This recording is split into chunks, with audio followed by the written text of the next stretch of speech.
Hi everyone, welcome back to my channel Divorce Mentor Priya. Today I am going to solve your fourth paper Environmental Education related with your B.Ed second semester. ये जो आपका environment का paper हुआ था कल, इसकी answer की आज मैं आपको प्रोवाइड कर रही हूँ, तो वीडियो आप लोग लास्ट तक देखिएगा और अपने आंसर्स को मैच करते हुए चलिएगा। मेरे पास जो ये पेपर है उसका आपका जो सीरीज़ है वो है डी है, तो फिर आप अपने क्वेश्चंस को मैच कर लीजिएगा, ठीक है।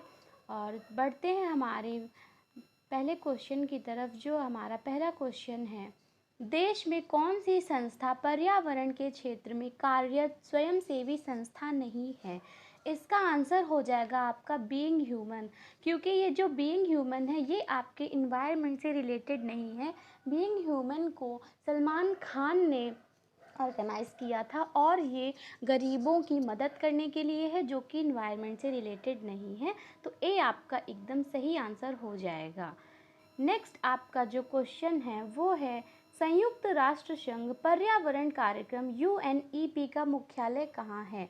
तो इसका जो मुख्यालय है वो है आपका नैरोबी, केन्या में।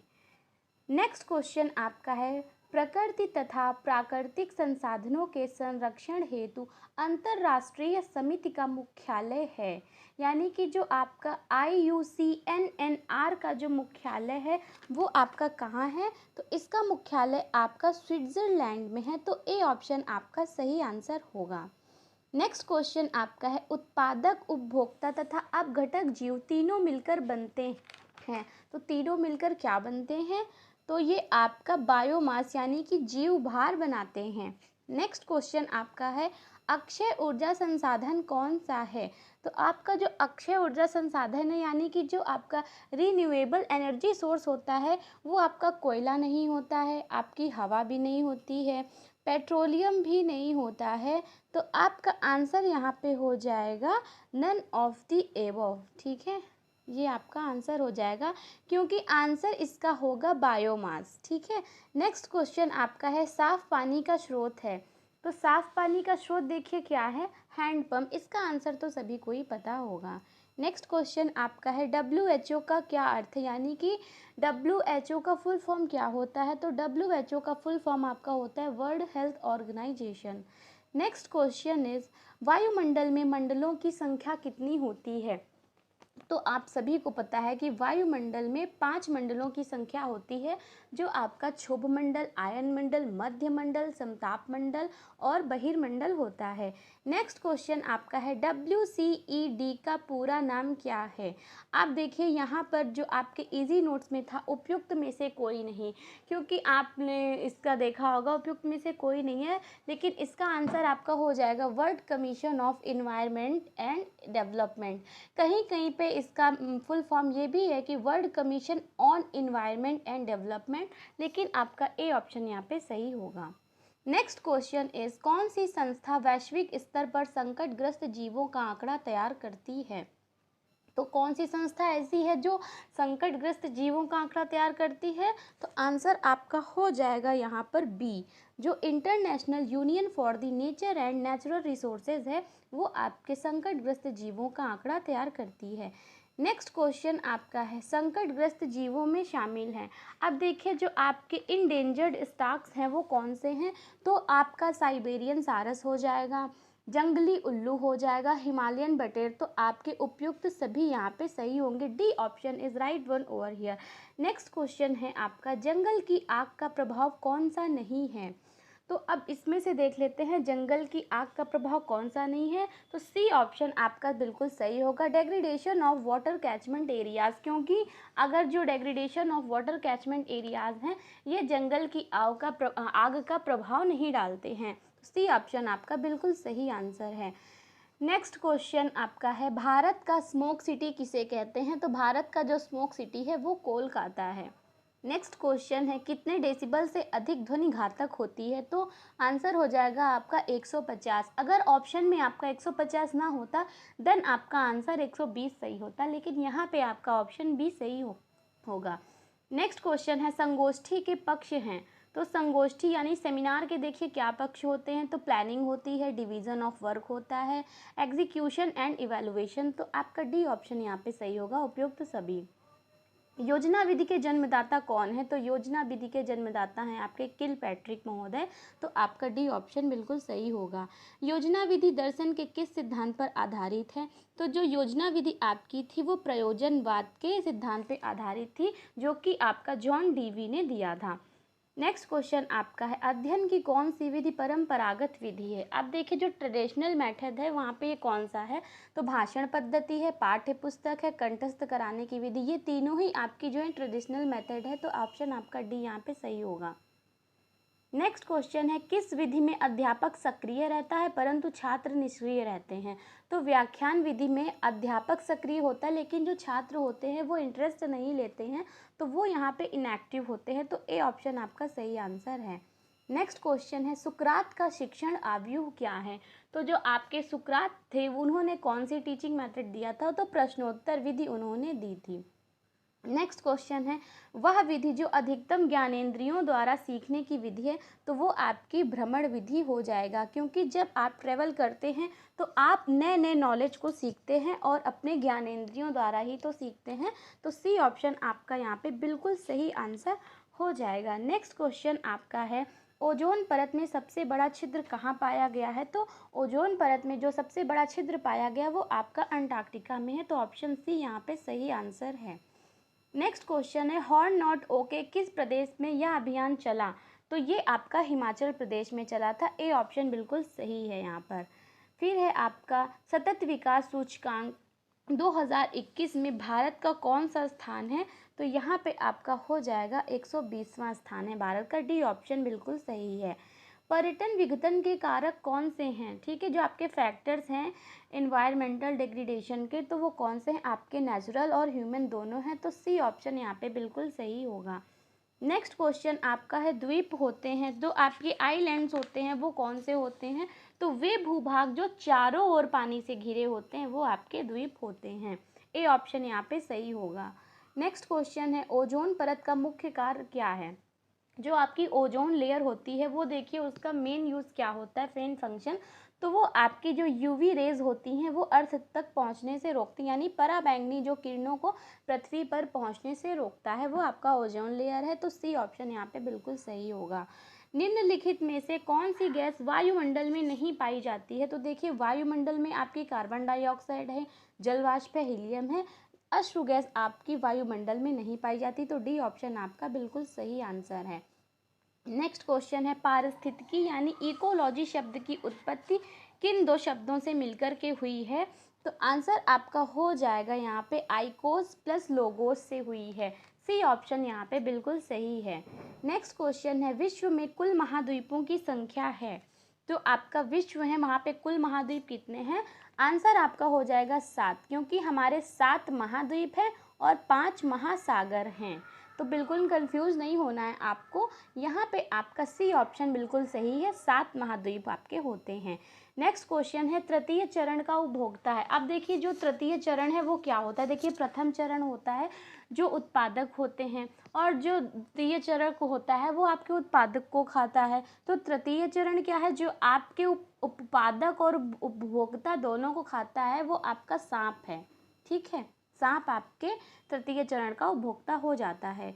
नेक्स्ट क्वेश्चन आपका है, पारिस्थितिकीय तंत्र शब्द का प्रयोग सर्वप्रथम किसने किया था? तो पारिस्थितिकीय तंत्र का प्रयोग सर्वप्रथम एजी टेंसले ने किया था। तो बी ऑप्शन आपका बिल्कुल सही आंसर है। नेक्स्ट क्वेश्चन है, प्रसिद्ध पुस्तक मानव एवं प्रकृति के लेखक हैं? तो मानव एवं प्रकृति के लेखक कौन है? तो वो आपके टेलर महोदय हैं। डी ऑप्शन यहाँ पे बिल्कुल सही है। नेक्स्ट क्वेश्चन है, विश्व जल दिवस कब मनाया जाता है? तो आपका जो वर्ल्ड वाटर डे है वो 22 मार्च को मनाया जाता है। नेक्स्ट क्वेश्चन है, विश्व पर्यावरण दिवस कब मनाया जाता है? तो सभी को इसका आंसर पता है, 5 जून को मनाया जाता है। ए ऑप्शन यहाँ पे बिल्कुल सही होगा। पहाड़ी क्षेत्रों में जल संचयन के लिए उपयोगी क्या है? तो जो आपके पहाड़ी क्षेत्र हैं वहाँ पर सीढ़ीदार खेती करके अपने जल संचयन को किया जाता है। ठीक है, वाटर हार्वेस्टिंग यहाँ पे सीढ़ीदार खेती से होती है। नेक्स्ट क्वेश्चन है आपका, इको टूरिज्म क्या है? अब देखिए जो इको टूरिज्म है वो आपका नेचर बेस्ड आपका टूरिज्म होगा, यानी डी ऑप्शन बिल्कुल सही है। यहाँ पे प्रकृति आधारित पर्यटन आपका इको टूरिज्म कहलाता है। नेक्स्ट क्वेश्चन है, पर्यावरणीय नीति शास्त्र के अंतर्गत क्या आता है? तो देखिए पर्यावरण जो इथिक्स है आपका, उसके अंतर्गत पर्यावरण का संरक्षण भी आता है, पर्यावरण की सुरक्षा भी आती है, प्रदूषण का नियंत्रण भी आता है। उपयुक्त सभी यहाँ पे सही होगा, डी ऑप्शन आपका बिल्कुल सही है। ओजोन परत के क्षय का मुख्य कारण आपका कौन सी गैस होती है? तो आपका CFC होता है, क्लोरोफ्लोरोकार्बन। ठीक है, ए ऑप्शन आपका यहाँ पे बिल्कुल सही होगा। फिर आपका क्वेश्चन है जलवायु को प्रभावित करने वाले कारक कौन कौन से हैं? तो देखिए सूर्य भी आपका है, वर्षा भी है, वायु भी है, तो डी ऑप्शन बिल्कुल सही है, जो आपके क्लाइमेट को प्रभावित करती है। नेक्स्ट क्वेश्चन है ग्रीन हाउस प्रभाव क्या है? तो देखिए ग्रीन हाउस प्रभाव क्या है, ऑप्शन देख लेते हैं। बाहरी वातावरण से ऊष्मा का पृथ्वी तक ना पहुंचना, ये ऑप्शन बिल्कुल गलत है आपका। फिर है पृथ्वी की ऊष्मा का बाहर ना जा पाना, तो बी ऑप्शन आपका बिल्कुल सही है, क्योंकि जो ग्रीन हाउस प्रभाव, ग्लोबल वार्मिंग किसे कहते हैं? तो देखिए जो पृथ्वी की ऊष्मा है, सॉरी, जो आपके सूर्य से जो ऊष्मा आती है वो पृथ्वी के अंदर तो आ जाती है, लेकिन उसकी हीट पृथ्वी से बाहर नहीं जा पाती है। ठीक है, तो वो आपका ग्रीन हाउस होता है। नेक्स्ट क्वेश्चन आपका है, तो यहाँ पे आपका बी ऑप्शन बिल्कुल सही हो जाएगा 41 में। नेक्स्ट क्वेश्चन आपका है वैश्विक तापमान जो है उसका मुख्य दुष्प्रभाव क्या है? तो देखिए जलवायु में परिवर्तन, बिल्कुल सही है। फिर है चक्रवातीय दशाओं में परिवर्तन, ये भी सही है। मृदा की उर्वरता में कमी, तो आपका डी ऑप्शन यहाँ पे सही हो जाएगा। नेक्स्ट क्वेश्चन इज सन 1985 में आयोजित वियना सम्मेलन का मुख्य संबंध क्या था? तो इसका जो मुख्य संबंध है वो आपके ओजोन लेयर जो डिप्लीशन था उससे है, यानी कि ओजोन क्षरण से, तो ए ऑप्शन यहाँ पे बिल्कुल सही होगा। नेक्स्ट क्वेश्चन है आपका सन 1992 में आयोजित पृथ्वी शिखर सम्मेलन का दूसरा नाम क्या था? तो ये आपका बी ऑप्शन है, रियो सम्मेलन, क्योंकि रियो जी डेनेरियो में इसका जो है वो हुआ था, आयोजन हुआ था पृथ्वी शिखर सम्मेलन का, तो इसका दूसरा नाम आपका रियो सम्मेलन होगा। नेक्स्ट क्वेश्चन आपका है हिरोशिमा दिवस कब मनाया जाता है? तो देखिए हिरोशिमा दिवस जो आपका है वो 6 अगस्त को मनाया जाता है। नेक्स्ट क्वेश्चन है विश्व खाद्य दिवस कब मनाया जाता है? तो 16 अक्टूबर को विश्व खाद्य दिवस मनाया जाता है, ए ऑप्शन आपका यहाँ पे सही होगा। नेक्स्ट क्वेश्चन है प्राकृतिक विनाश को कम करने के लिए संयुक्त राष्ट्र अंतर्राष्ट्रीय दिवस कब मनाया जाता है? तो इसका ऑप्शन आपका हो जाएगा 13 अक्टूबर, क्योंकि 13 अक्टूबर को जो आपका है वो यूनाइटेड नेशन इंटरनेशनल डे मनाया जाता है नेचुरल डिजास्टर रिडक्शन के लिए, तो बी ऑप्शन आपका बिल्कुल सही होगा। क्योटो प्रोटोकॉल की मुख्य उपलब्धि क्या थी? तो जो आपका क्योटो प्रोटोकॉल हुआ था वो आपके ग्रीन हाउस इफेक्ट को लेकर के हुआ था, जो ग्रीन हाउस गैसें हैं उनके उत्सर्जन पर नियंत्रण के सुझाव दिए गए थे, तो बी ऑप्शन यहाँ पे बिल्कुल सही आंसर होगा आपका। नेक्स्ट क्वेश्चन आपका है कि अपघटक की श्रेणी में आते हैं, तो जो आपके डिकम्पोजर्स हैं वो कौन से हैं? जीवाणु कवक दोनों होते हैं, तो सी ऑप्शन आपका बिल्कुल सही है। फिर है बास्केट अप्रोच किससे संबंधित है? जो आपकी बास्केट अप्रोच है वो हानिकारक गैस उत्सर्जन के स्तर को कम करने के क्षेत्र में होती है, तो सी ऑप्शन आपका बिल्कुल सही है यहाँ पर। नेक्स्ट क्वेश्चन आपका है 51 नंबर का, वो है मॉन्ट्रियल प्रोटोकॉल संबंधित था। जो आपका मॉन्ट्रियल प्रोटोकॉल हुआ था वो आपके ओजोन परत की रक्षा के लिए आर्थिक अनुदान के संबंध में था, तो ए ऑप्शन आपका बिल्कुल सही होगा। नेक्स्ट क्वेश्चन है हैबिटेयर किस भाषा का शब्द है? तो जो आपका हैबिटेयर है वो लैटिन भाषा का शब्द है, लैटिन से लिया गया है। नेक्स्ट क्वेश्चन आपका है प्रैक्टिकल पॉइंट इकोलॉजी नामक पुस्तक के लेखक हैं, तो इसका आंसर आपका हो जाएगा एजी टेंसले, क्योंकि एजी टेंसले ने ही आपके जो इकोलॉजी है, पारिस्थितिकी तंत्र है, उसकी वो ऑर्गेनाइज किया था, और प्रैक्टिकल पॉइंट इकोलॉजी पुस्तक भी एजी टेंसले ने ही लिखी थी। नेक्स्ट क्वेश्चन आपका है पर्यावरण शिक्षा में आवश्यक तत्व क्या होने चाहिए? तो प्रकृति प्रेम, भविष्य की चिंता, जागरूकता, उपयुक्त सभी यहाँ पे आपका बिल्कुल सही है, डी ऑप्शन यहाँ पे सही होगा। नेक्स्ट क्वेश्चन है प्राथमिक उपभोक्ता कौन है? शेर, पालक, चील, उपयुक्त में से कोई नहीं, तो जो आपका प्राथमिक उपभोक्ता होता है वो आपका पालक होता है। ठीक है, नेक्स्ट क्वेश्चन आपका है यहाँ पर अम्लीय वर्षा कराने में कारक गैसें हैं।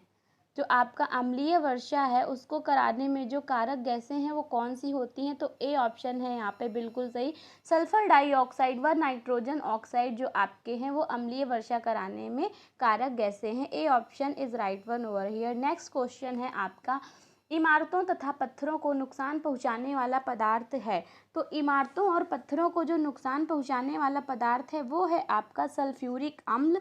तो यहाँ पे आपका सी ऑप्शन बिल्कुल सही हो जाएगा, क्योंकि जो सल्फ्यूरिक अम्ल हैं वो आपकी इमारतों और पत्थरों को नुकसान पहुंचाते हैं, वो आपके सफ़ेद रंग के पत्थरों को पीला कर देते हैं।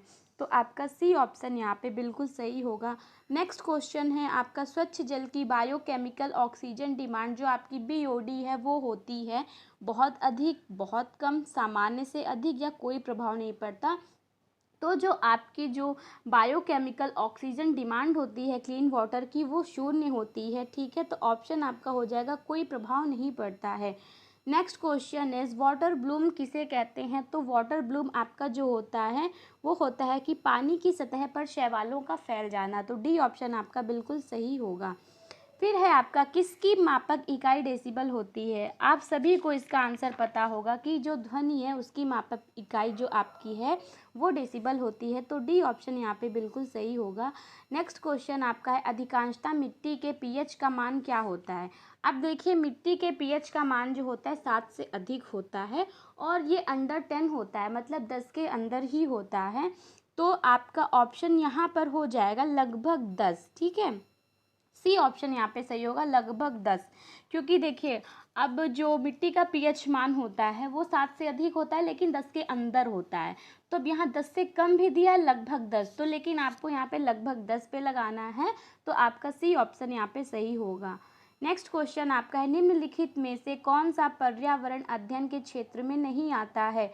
अब देखिए, जो आपका इन्वायरमेंटल स्टडीज़ में आपका जो है सौर मंडल नहीं आता है। ठीक है, भूमंडल आपका आता है, वायुमंडल आता है, जलमंडल, बट यहाँ पे सोलर सिस्टम नहीं आता है। तो सी ऑप्शन आपका सही होगा। नेक्स्ट क्वेश्चन है, जल की अस्थायी कठोरता को दूर करने में उपयोगी है? तो आंसर यहाँ पे होगा डी, उपयुक्त में से कोई नहीं, क्योंकि जो आपकी जल की अस्थायी कठोरता को दूर करता है वो आपका जो है वो वॉशिंग सोडा होता है। ठीक है, आपका वॉशिंग सोडा होता है। तो यहाँ पे आपका जो ऑप्शन है वो आपका डी सही है, क्योंकि वॉशिंग सोडा जो है वो जल के अस्थायी कठोरता को दूर करने में सहायक होता है। तो डी ऑप्शन बिल्कुल सही है। नेक्स्ट क्वेश्चन आपका है यहाँ पर, शुद्ध जल के लिए पीएच मान क्या होता है? तो आपके जो शुद्ध जल का पीएच मान है वो 7 होता है। तो यहाँ पे आपका सी ऑप्शन सही हो जाएगा, लगभग 7।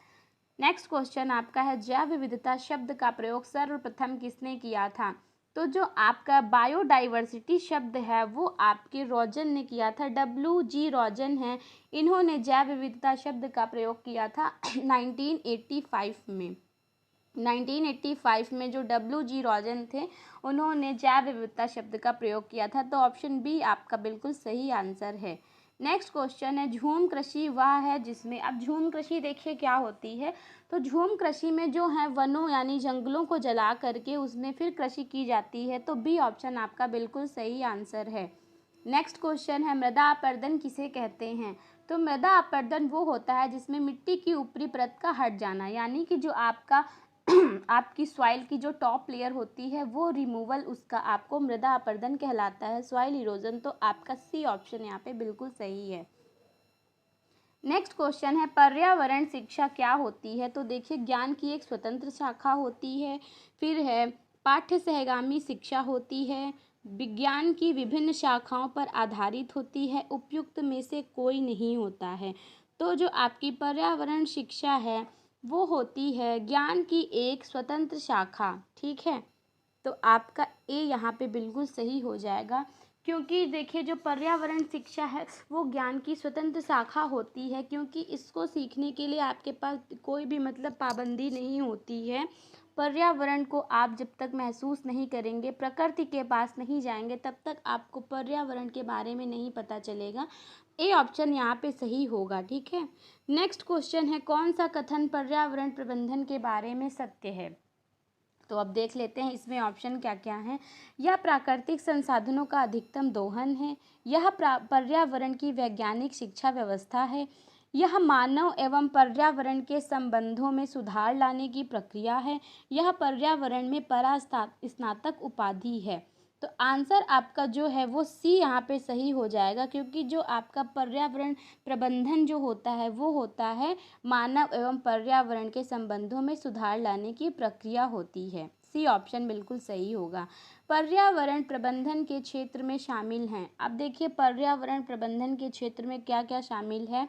तो वायु गुणवत्ता भी शामिल होती है, भूमि क्षरण भी शामिल होता है, लुप्त प्रजातियों का संरक्षण भी उपयुक्त सभी। तो डी ऑप्शन जो है यहाँ पे, सॉरी यहाँ पे जो आपका ए ऑप्शन है वो सही होगा, क्योंकि भूमि क्षरण है वो पर्यावरण प्रबंधन में नहीं शामिल होता है, और लुप्त जो प्रजाति है उनका संरक्षण भी पर्यावरण प्रबंधन में नहीं है। तो जो वायु की गुणवत्ता है वो होता है। तो ए ऑप्शन यहाँ पे बिल्कुल सही होगा। नेक्स्ट क्वेश्चन है, विश्व वन दिवस मनाया जाता है। इसका आंसर सभी को पता होगा। 21 मार्च को जो आपका है वो वन दिवस मनाया जाता है। ओजोन दिवस मनाया जाता है आपके 16 सितंबर को। तो बी ऑप्शन यहाँ पे बिल्कुल सही होगा। सॉरी ठीक है, बी ऑप्शन यहाँ पे 16 सितंबर आपका सही है। नेक्स्ट क्वेश्चन आपका है, राजीव गांधी पर्यावरण पुरस्कार दिया जाता है। तो जो राजीव गांधी पर्यावरण पुरस्कार है वो आपके औद्योगिक इकाइयों में दिया जाता है हर वर्ष। तो ठीक है, ए ऑप्शन यहाँ पे बिल्कुल सही होगा। नेक्स्ट क्वेश्चन है, संसाधन प्रबंधन का क्षेत्र है। अब देखिए जो संसाधन प्रबंधन है उसका क्या क्षेत्र होता है। तो उसका क्षेत्र होता है वन संरक्षण, खनिज संरक्षण, मृदा संरक्षण, उपयुक्त सभी। तो डी ऑप्शन आपका यहाँ पे बिल्कुल सही हो जाएगा। नेक्स्ट क्वेश्चन है, मेदिनी पुरस्कार दिया जाता है। तो जो आपका मेदिनी पुरस्कार है वो कब दिया जाता है, किससे रिलेटेड। तो पर्यावरण से संबंधित जो सृजनात्मक लेखन लिखते हैं उनको है मेदिनी पुरस्कार दिया जाता है। नेक्स्ट क्वेश्चन है, यूएनडीपी के अनुसार पर्यावरण प्रबंधन का सर्वाधिक महत्वपूर्ण उपकरण क्या है।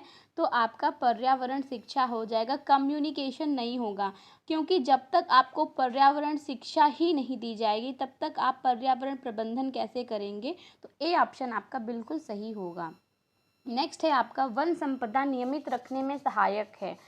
जो आपकी फॉरेस्ट वेल्थ है वो किसके उससे मतलब हेल्पफुल होती है। तो इसका आंसर आपका हो जाएगा उपयुक्त सभी, क्योंकि नाइट्रोजन चक्र जो है वो भी हेल्पफुल है, नाइट और हाइड्रोजन भी हेल्पफुल है, और वाटर साइकिल भी। तो डी ऑप्शन यहाँ पे बिल्कुल सही होगा। नेक्स्ट क्वेश्चन है आपका, पर्यावरण प्रदूषण प्रभावी तरीके से रोका जा सकता है। तो सरकार द्वारा कड़े कानून बनाकर, अर्थदंड लगाकर, जन जागरूकता के द्वारा, या फिर नुक्कड़ नाटक के द्वारा। तो आपका जो यहाँ पे सी ऑप्शन है वो सही होगा, जन जागरूकता के द्वारा, क्योंकि जब तक हम पर्यावरण के लिए अवेयर ही नहीं होंगे तब तक हम पर्यावरण प्रदूषण को कैसे रोक पाएंगे। तो सी ऑप्शन यहाँ पे बिल्कुल सही होगा। नेक्स्ट क्वेश्चन आपका है, वन महोत्सव की शुरुआत किसने की थी। तो ए ऑप्शन यहाँ पे आपका होगा, के मुंशी जी ने वन महोत्सव की शुरुआत की थी। तो ए ऑप्शन बिल्कुल सही है। नेक्स्ट है आपका, चिपको आंदोलन का शुभारंभ किसने किया था। तो चिपको आंदोलन का जो शुभारंभ है वो चंडी प्रसाद भट्ट ने किया था और सुंदरलाल बहुगुणा ने किया था। तो यहाँ पे जो आपका ऑप्शन है वो डी बिल्कुल सही होगा। नेक्स्ट है आपका, प्रतिभूमि अध्येता वृत्ति दी जाती है, यानी कि जो आपकी लैंड इकोलॉजी फेलोशिप है वो किसके द्वारा दी जाती है। ऑप्शन आपका यहाँ पर हो जाएगा जबलपुर विश्वविद्यालय द्वारा जो आपकी है वो लैंड इकोलॉजी फेलोशिप दिया जाता है। नेक्स्ट क्वेश्चन आपका है, पर्यावरण अनुकूलन प्रौद्योगिकी क्या है, यानी कि जो आपका इको फ्रेंडली टेक्नोलॉजी है वो क्या होती है। तो ऑप्शन यहाँ पे आपका ए सही होगा कि पर्यावरण को बिना नुकसान पहुँचाए उसका विकास, वो आपकी पर्यावरण अनुकूलन प्रौद्योगिकी होगी। नेक्स्ट क्वेश्चन आपका है, प्रसिद्ध पुस्तक द साइलेंट स्प्रिंग के लेखक कौन हैं। इसका आंसर आपका हो जाएगा राकेल कार्सन। तो ठीक है, जो राकेल कार्सन है वो आपके द साइलेंट स्प्रिंग के राइटर हैं। बी ऑप्शन यहाँ पे सही होगा। नेक्स्ट है आपका, सतत विकास क्या होता है। तो सतत विकास हमारा होता है जो वर्तमान विकास के बारे में सोचता है। ठीक है, भौतिक सुख सुविधाओं के बारे में सोचता है, विनाश रहित विकास के बारे में सोचता है। तो यहाँ पे ए ऑप्शन आपका सही है। नेक्स्ट क्वेश्चन आपका है, इलेक्ट्रॉनिक मीडिया के कौन से साधन हैं। समाचार पत्र, पत्रिकाएं, पुस्तकें, उपयुक्त में से कोई नहीं। तो जो आपके इलेक्ट्रॉनिक मीडिया के साधन होते हैं वो आपके आजकल के जैसे कि इलेक्ट्रॉनिक मीडिया जो डिवाइस से रिलेटेड होते हैं मोबाइल से आपके, वो इसमें समाचार पत्र पत्रिकाएं तो है नहीं। तो डी ऑप्शन यहाँ पे आपका बिल्कुल सही होगा। नेक्स्ट है आपका आईसीटी का फुल फॉर्म क्या है? तो आईसीटी का फुल फॉर्म होता है इंफॉर्मेशन एंड कम्युनिकेशन टेक्नोलॉजी, यानी कि सूचना एवं संप्रेषण तकनीकी। नेक्स्ट है आपका राष्ट्रीय कृषि आयोग की स्थापना कब हुई? तो राष्ट्रीय कृषि आयोग की स्थापना 1976 में हुई थी। ए ऑप्शन बिल्कुल सही है यहाँ पर। नेक्स्ट है आपका अनाज दालें आदि से संबंधित बीज बोने कब चाहिए? तो इसका बी ऑप्शन सही होगा, वर्षा के बाद। वर्षा के बाद आपको अनाज दालें बीज बोने चाहिए। नेक्स्ट क्वेश्चन है आपका पृथ्वी दिवस कब मनाया जाता है? तो पृथ्वी दिवस आपका 22 अप्रैल को मनाया जाता है। तो सी ऑप्शन यहाँ पे बिल्कुल सही होगा। नेक्स्ट है आपका सामुदायिक कार्य होते हैं, यानी कि जो आपके सामुदायिक कार्य होते हैं, कम्युनिटी वर्क, वो आपके समूह में रह के किए जाते हैं, यानी कि समाज के लोगों द्वारा मिलजुल कर कार्य करना। ये सी ऑप्शन बिल्कुल सही होगा यहाँ पर। नेक्स्ट है आपका सामुदायिक सेवा से क्या प्राप्त होता है? तो जो सामुदायिक सेवा से आपको क्या प्राप्त होता है? वो आत्मसंतुष्टि होती है, सहनशीलता होती है, प्रेम, उपयुक्त सभी। तो यहाँ पे डी ऑप्शन आपका बिल्कुल सही होगा। नेक्स्ट है आपका कि एक सेकेंड। नेक्स्ट है आपका सामुदायिक सेवा के अंतर्गत क्या नहीं आता है? तो जो आपके सामुदायिक सेवा के अंतर्गत आपका आता है गरीबों के लिए रैन बसेरों की व्यवस्था करना, बिल्कुल सही है। यात्रियों को पानी पिलाना, ये भी सही है। वृक्षारोपण कराना, लोगों की सरकारी नौकरी लगवाना, ये आपके सामुदायिक सेवा में नहीं आता है, क्योंकि इतनी भी कोई आपकी सेवा नहीं कर देगा कि आपकी सरकारी नौकरी लगवा दे। डी ऑप्शन यहाँ पे बिल्कुल सही हो जाएगा। नेक्स्ट है आपका पर्यावरण माह किस नेता के जन्मदिन के रूप में मनाते हैं? तो इंदिरा गांधी जी जो थी, इनके जन्मदिन के रूप में पर्यावरण माह मनाया गया था आपका, ठीक है, जो आपका 18 नवंबर से लेकर के 19 दिसंबर तक की था। ये आपका पर्यावरण माह था। तो इंदिरा गांधी यहाँ पे सही होगा, ए ऑप्शन आपका। नेक्स्ट है आपका रेड डाटा बुक में संग्रहण है, यानी ये रेड डाटा बुक है वो क्या कलेक्ट करता है?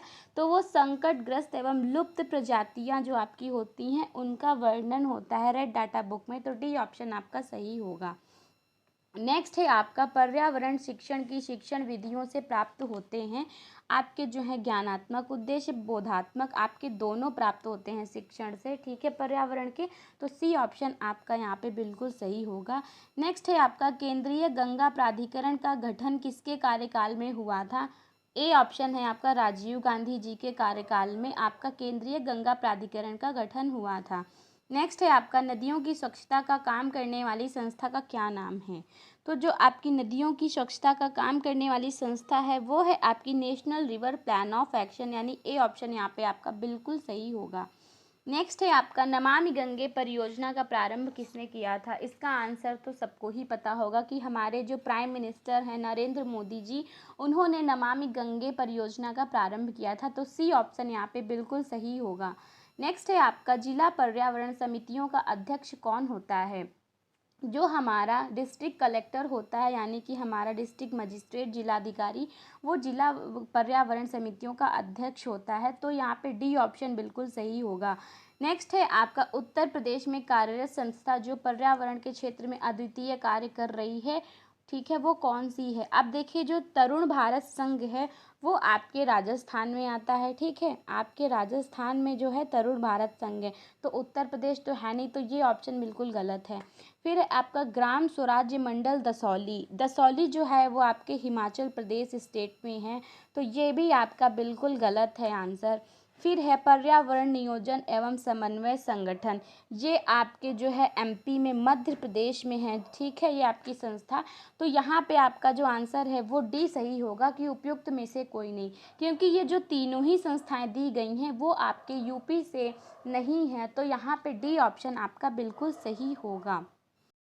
आज का वीडियो यहीं पर कंप्लीट होता है और आपके जो 100 क्वेश्चंस थे इन्वायरमेंट से रिलेटेड, मैंने उसके एकदम एक्यूरेट और एग्जैक्ट आंसर आपको प्रोवाइड किए हैं।